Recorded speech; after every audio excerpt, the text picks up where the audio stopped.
My name is Scarlett, and at the beginning of last year, I enjoyed gourmet meals a bit too much, resulting in a weight gain of 5 kilograms.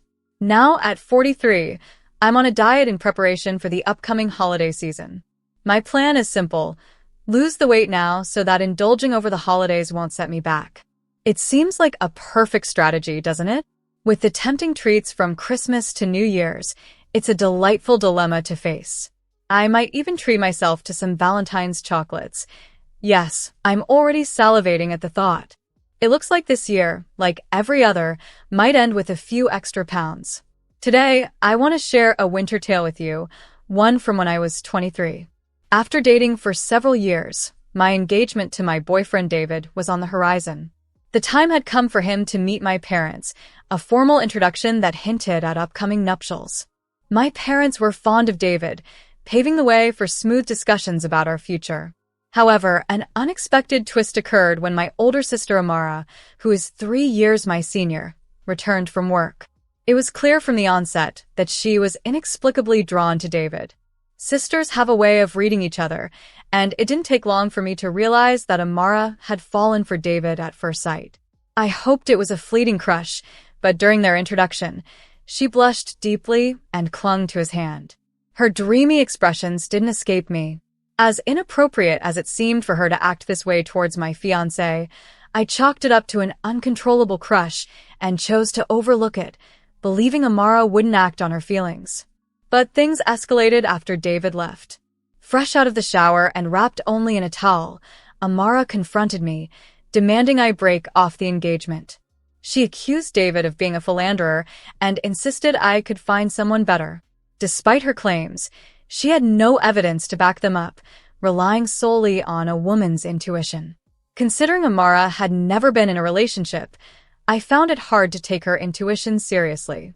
After years of knowing David, I trusted him and his integrity, choosing to focus on our relationship rather than the drama unfolding with my sister. Of course, I didn't take my sister's warnings too seriously and just brushed them off with a nonchalant, "Yeah, I'll be careful." Since that conversation, David began visiting our house more often. He expressed a genuine desire to foster a strong bond with my family, which I found endearing.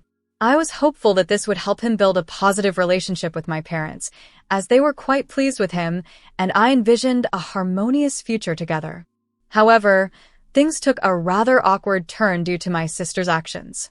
According to David, whenever I was not around, she would behave overly familiarly with him, grabbing his arm, pressing close, and even questioning my maturity to him, asking, "Don't you think Scarlett is a bit immature?" She went as far as to ask for his contact details and once accidentally fell in a way that exposed her underwear. David found these antics more comical than alluring, which was a relief, because it could have been concerning if he were the type of man to respond to such advances. Despite her forwardness, my sister perhaps believed she had a chance with David because he couldn't outright reject her without causing a family issue, considering she was my sister. Each time they met, she would sweetly call out, "Hey," trying to win him over not just because it was love at first sight for her, but also because David worked at a reputable large company.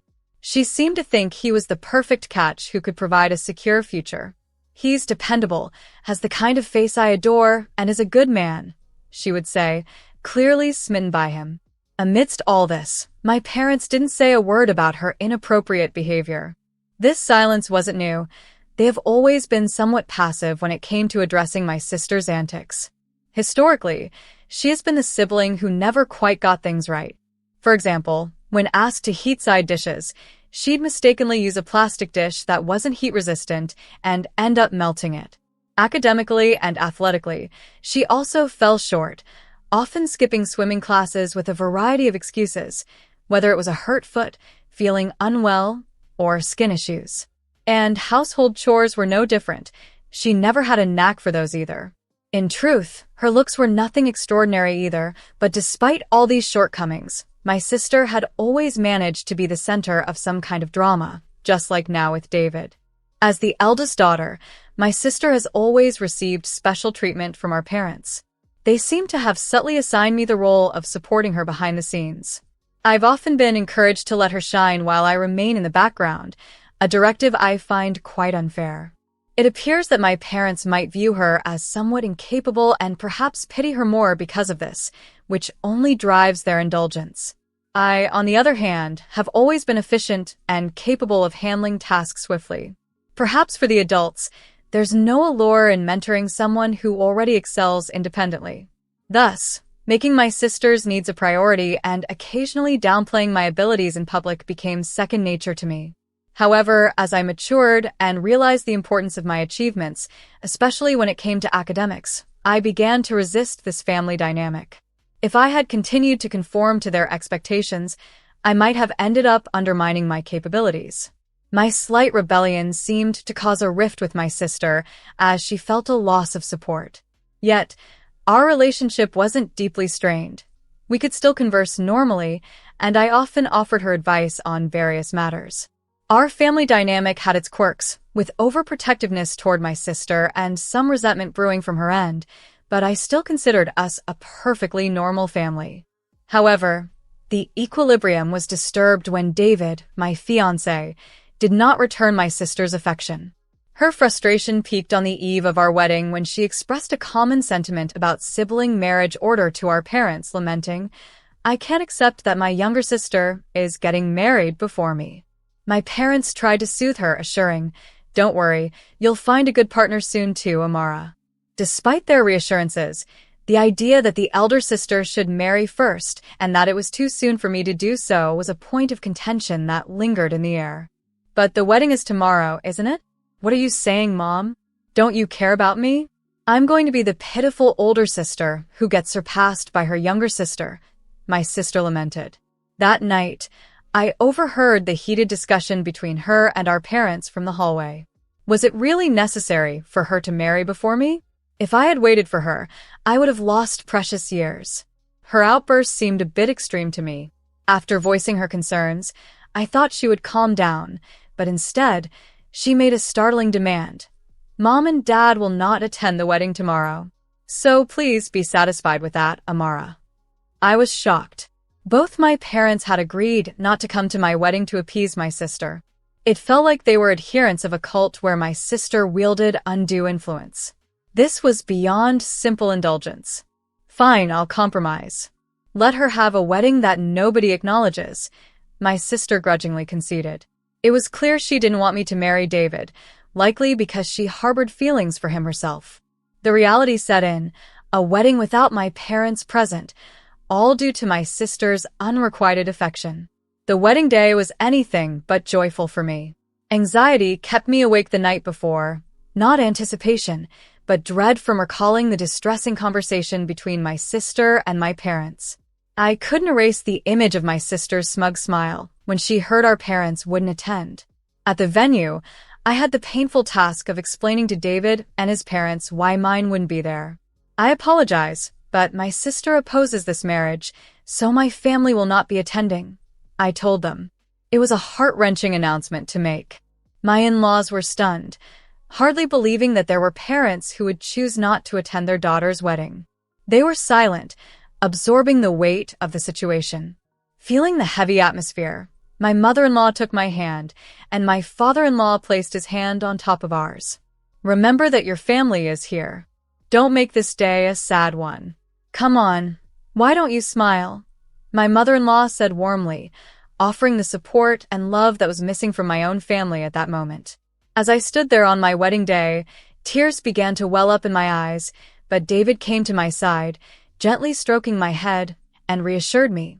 "Marianne, I'm here as your husband, so please don't worry about who isn't here." Seeing me start to cry, my in-laws and David quickly tried to lift my spirits. "Don't cry, you're the bride and your makeup will run," they said, half joking to lighten the mood. Then my mother-in-law looked at me earnestly and advised, "Marianne, it might be tough with your family situation, but you're starting a new life today, a wonderful beginning. Let's focus on building your own family." Despite feeling abandoned, I felt a firm embrace from my mother-in-law, followed by David and my father-in-law joining in. I reassured myself, just as my mother-in-law had said, this was a new beginning. I resolved to build my own happy family. That day, David and I got married, marking the start of our life together. 13 years have passed since then. David and I have been blessed with 3 children, a capable daughter who seems to handle anything that comes her way, and 2 mischievous sons who love to stir up a bit of chaos around the house. Sometimes I catch myself shouting, "Stop it now," and it surprises even me how much I sound like a mom in command. David's career has flourished, we've bought a house, and we've been living a stable, contented life. Then, one day, unexpected figures appeared on our doorstep: my father, mother, and sister. After the wedding, I kept my distance from my family and didn't share my new address with them. But somehow, they found us and showed up unannounced. Of course, the words that greeted them weren't warm, like "long time no see," but rather, "What do you want?" To which my sister replied, "I have a favor to ask of you." My parents chimed in, "It's something only you can do for us," looking at me earnestly. I was bewildered, wondering what they could possibly need from me after 13 years of estrangement. I remained silent, half curious and half fearful, as my mother spoke up, "We want you to give David to your sister." Both David and I were shocked by her words. "Wait a minute, what do you mean I need to give David away?" I asked, utterly confused and alarmed by the bizarre request.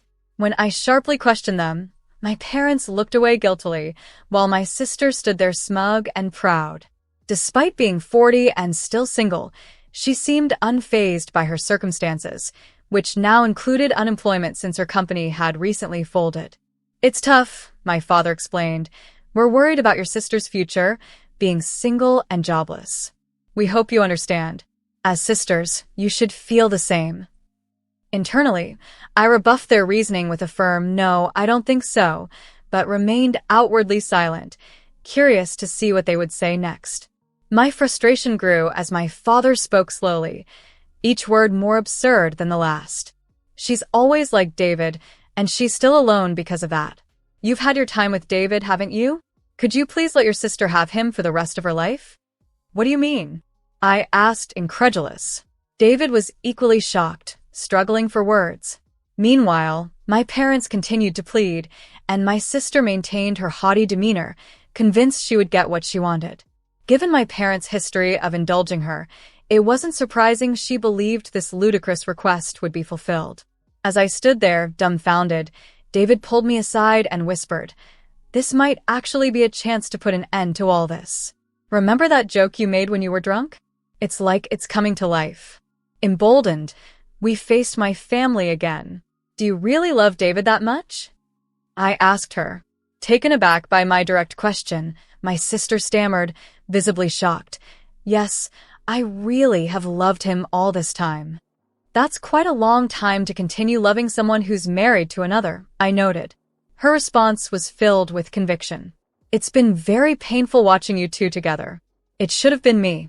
Stunned by her intense words, David and I struggled to maintain our composure. I decided to play along with the charade a bit longer.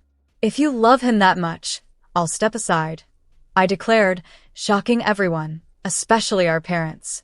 "Really? Don't you love David too?" my mother quickly interjected. "No." "Actually," David chimed in, playing his part, "to tell you the truth, I've always had feelings for Amara." My sister's face lit up with delight. "Really?" I knew it.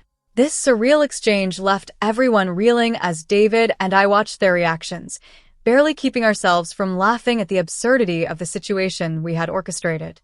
The reality was, of course, that David and I were securely united, but sometimes, going along with a ludicrous scenario was the only way to highlight its ridiculousness. As I hugged David, I noticed his eyes shimmering with a playful love. "I've been waiting for this moment," he said, his voice quivering with suppressed laughter. Beside me, David feigned crying, but his shaking shoulders gave him away. "We just have to get through this little performance," I whispered. "We'll always be together from now on." Suddenly, my sister began to speak to David as if they had been intimate for years. It sounded so natural, as if, in her mind, she had been living a romantic saga with David for the past 13 years. "Amara, I'm happy. Please be my support from now on," David said with a grin. "Yes, absolutely," she replied eagerly. "So, I'm going to quit my job." Really? David's announcement wiped the blush from my sister's face, replacing it with shock. I want to be with you, Amara. All the time. So, I'm quitting my job to always be by your side. I won't even go outside anymore. I'll follow you to the bathroom and watch you do housework. David's cheerful tone left my sister flustered and panicking. Our parents, too, couldn't hide their disturbance. But I'm not working either, and this is troubling, she stammered. What's troubling? If we're together, we have nothing to fear. We don't need money to be happy, David continued, pushing the absurdity further. But nowadays we need to pay for insurance, right? It's not like the old times. We can't love each other if there's no money. Seizing the moment, I chimed in. David, if we do end up divorcing, I'll be taking a generous share of the assets, so you better pay up. Don't worry, your sister and parents will take care of the payments, David replied with a laugh. Hearing this, our parents went pale and looked at each other in disbelief. Amara, this is hard to say, but this isn't right. Stealing a husband from your sister. Exactly, Amara. That is indeed the case. But where had all the previous passion gone? It was as if our parents had suddenly come to their senses. What are you talking about? You promised to give David to me. Amara protested. But Amara, that was before. I don't want to hear it, our mother interjected. Doesn't anyone support me? As my sister ranted, she grabbed our mother's hair, and my father struggled to mediate the chaos. In the commotion, David calmly captured everyone's attention. Honestly, you're not my type. I respect you as Marianne's sister, but apart from that, I don't want to interact much with you. Especially that upward gaze you give, it actually turns me off. The thought that someone harbors unrequited feelings for me is quite difficult. David's candid remarks left both my sister and our parents speechless. But David, what was all that earlier? Amara demanded. Please stop being so casual with someone else's husband. There's no way he could fall for you.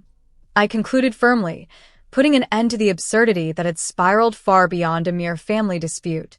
As I watched my sister walk towards David with a pale face, I intervened. We have a family, and we are living happily. Her steps halted as she turned to face me. What? You tricked me, she exclaimed. How can you think someone who hasn't contacted you for 13 years loves you? Isn't that unrealistic? I challenged her, hoping to inject some sense into the situation. Her face flushed red, and tears of frustration welled in her eyes. If you were truly an attractive prospect, maybe. But no one finds charm in someone unemployed, dependent on their parents, and lacks any self-sufficiency because her mother has always done everything for her. I continued, my words sharp and unyielding. David snickered quietly behind me, understanding the reality of the words. Struck by the truth, my sister's frustration turned to loud crying, her tears unstoppable. Our parents, attempting to console her, looked on with expressions of dawning realization and confusion, as if finally acknowledging the harsh truth of the situation. Therefore, I'm not handing over David. Please give up, Amara, I stated firmly. At this, my sister's crying intensified, her sobs childlike and unseemly for an adult. Take this experience as a lesson and please don't involve yourself with us again. No matter how much trouble you find yourself in the future, don't expect any help from us, I declared, feeling the finality of my words as I slowly closed the front door. When my children asked what had happened, I responded lightly, it's Halloween season, so it seems a ghost came early. My eldest child suggested, let's exorcise the spirit. Although I dismissed the idea, it almost felt real, with the echoes of my sister's wails sounding like a tormented ghost outside. Another 4 years passed, and my sister remained single. She managed to find a job, but her inappropriate behavior eventually led to her dismissal. Her rush into marriage and the resultant troubles got her banned from matchmaking events. It seems likely she might stay single for life. My parents are still working part-time, tirelessly saving money for her sake. They probably realize now that they can't rely on her for their future care. I hope they understand the consequences of their indulgence after all their hard work. As a homemaker, I've been fortunate not to worry about my children's school fees. thanks to their brilliance and my husband's stable job. Sometimes I do wonder if having a job outside the home would help me shed the extra calories I tend to gain during the festive season. My daughter, who is naturally slim and now hitting her growth spurt, has started talking about dieting, but I encourage her to hold off. Think about that when you're older, like me, I tell her. My two sons are passionate about dancing and have recently made a splash at a local event, bagging several awards. Brimming with confidence, they dream of one day joining BTS, so I find myself hoping that the band stays together long enough for my boys to have a shot at their dream. We are blessed with regular visits from my in-laws, who are as dear to me as my parents. We relish the delightful meals we share. With spring break on the horizon, we're planning a spa trip, eagerly anticipating some quality family time. Despite the challenges I faced before marriage, my life now is brimming with happiness, strengthening the genuine bonds of family. I cherish the happiness that fills my days and look forward to many more years of health and togetherness, hoping to share countless precious moments with our loved ones.